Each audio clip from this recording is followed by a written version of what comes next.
Hello friends, तो आज का हमारा डाउट का क्वेश्चन है क्वेश्चन नंबर 52। क्वेश्चन क्या कह रहा है देखते हैं। Identify the correct levels of A B and C in the following graph from the options given below. ये ग्राफ हमें दे रखा है, स्पीड दे रखी है, नंबर ऑफ मॉलिक्यूल्स हैं। ये ग्राफ कुछ इस तरह से जा रहा है, ठीक है। यहाँ पर पहला जो लाइन है उसका ए है, दूसरे के बी है और तीसरे का सी है, ठीक है।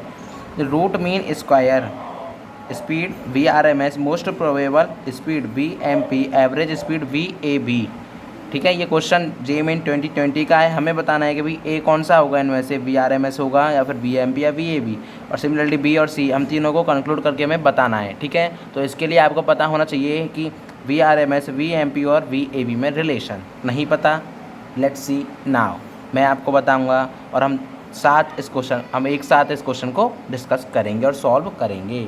Let's see now. तो चलो फ्रेंड्स देखते हैं। तो हमारे पास एक मिनट फ्रेंड्स, तो चलो देखते हैं रिलेशन। पहले VRMS इज इक्वल टू कितना होता है, ये रूट मीन स्क्वायर है तो 3RT/m होता है। पहले इनके फॉर्मूले देख लेते हैं। V एवरेज होता है √8RT/πm, ठीक है। और V most probable speed MPS होता है 2RT/m, ठीक है। अगर मैं इनका क्या देखूँ रिलेशन, इनका मैं अगर रेशियो देखता हूँ तो पहले मैं VRMS के रेस्पेक्ट में इनका रेशियो देखता हूँ, V एवरेज इस टू VMPS। तो अगर मैं इनका रेशियो देखूँ तो इसका अगर मैं 1 लेता हूँ तो 1:2, इसकी वैल्यू है इतनी, इसकी कम है, इसकी और कम है, तो क्या हो जाएगा देखिए, ये हो जाएगा 0.9:2 यहाँ पर, ये इस टू 0.8 ये होता है। क्यों, देखिए खुद देख लीजिए आप, यहाँ पर 3 है सिर्फ ऊपर न्यूमरेटर में, ये तो सब हमें से कॉन्स्टेंट है। 8/π 8/3.14, तो 8/3 कितना हो जाता है, 3 2 6, तो ये 2 और इससे 3 है यहाँ पर कितना आएगा 2 पॉइंट समथिंग आएगा, तो इससे तो कम है, तो इसलिए इसका 1 होगा तो 0.9 इसका, और ये 2RT है तो 0.8 हो गया। एक रेशियो तो आपको ये है पता होना चाहिए रिलेशन। आप इसको बना भी सकते हो जैसे मैंने आपके सामने अभी बनाया है आपको बता के। और VMPS इस टू V एवरेज इस टू VRMS, अगर मैं इनका रेशियो देखता हूँ, अगर मैंने इसको 1 के रेस्पेक्ट में कंसीडर किया तो ये सबसे छोटा है, तो इससे अगला क्या हो जाएगा 1.1। आपको सिर्फ एक पॉइंट ऐड करना है 1.2। ये बिल्कुल एग्जैक्ट रेशियो है, आप इसको यूज़ कर सकते हो और यही हमारे पास आता है, ठीक है। कुछ नहीं किया मैंने, क्या किया, ये 1 था तो इसमें 1.1 है, इसमें 1.2, इतना किया है। ये दोनों हो चुके हैं। अब हमें क्या करना था, हमें बताना था भाई जो ग्राफ दे रखा था उस ग्राफ को भी मैं यहाँ पर ड्रॉ कर लेता हूँ।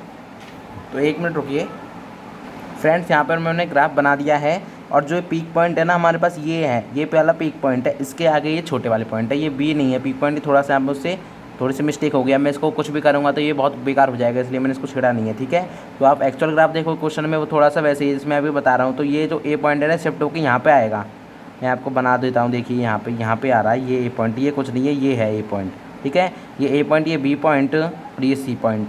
तो अगर मैं देखूँ तो भाई सबसे ज़्यादा स्पीड, हमें इससे थोड़ा नहीं देखना नंबर ऑफ मॉलिक्यूल से क्या फ़र्क पड़ना है, हमें स्पीड देखनी है। तो स्पीड अगर मैं देखूँ तो यहाँ पर इसमें सिर्फ एक ही लाइन में चलना है इस पर। इससे पिछले वाले क्वेश्चन में भी तो यही किया था, तो इसमें भी यही करेंगे। देख लीजिए स्पीड यहाँ पर इसकी, फिर इसकी होगी, फिर इसकी होगी, तो सबसे ज़्यादा मैंने किसकी होगी, स्पीड इसकी।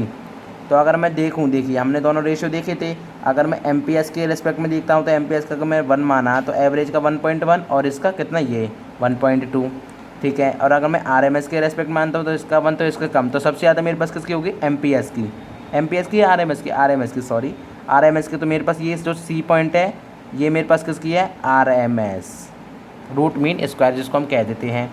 B पॉइंट मेरे पास एवरेज ही रहेगा, चाहे ऊपर से आता हो चाहे आप नीचे से आता। और A पॉइंट मेरे पास किसका हो गया, फिर ये हो गया मेरे पास MPS का, ठीक है। तो यही हमारा इस क्वेश्चन का आंसर हो जाएगा। अगर आपने क्वेश्चन को अच्छे से देखा था तो आपने इसमें 4 ऑप्शन देखे थे, 4 ऑप्शंस में कहीं भी V एवरेज बीच में नहीं था, सिर्फ 4th ऑप्शन में था।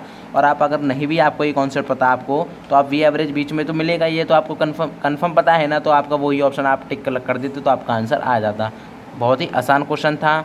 That's all for this question. मैंने इस क्वेश्चन को इसीलिए लिया कि आपको ये जो रेशियोज़ थे इनको बहुत ही सिंपल वे में आपको बताना था, इसलिए इस क्वेश्चन को मैंने लिया था। Thank you so much for watching this video. मिलते हैं अगली वीडियो में अगले डाउट क्वेश्चन के साथ, एक नई एनर्जी के साथ, नई एनर्जी के साथ। That's all for this. मिलते हैं अगली वीडियो में, इसका सलूशन मिल जाएगा आपको डिस्क्रिप्शन की लिंक में।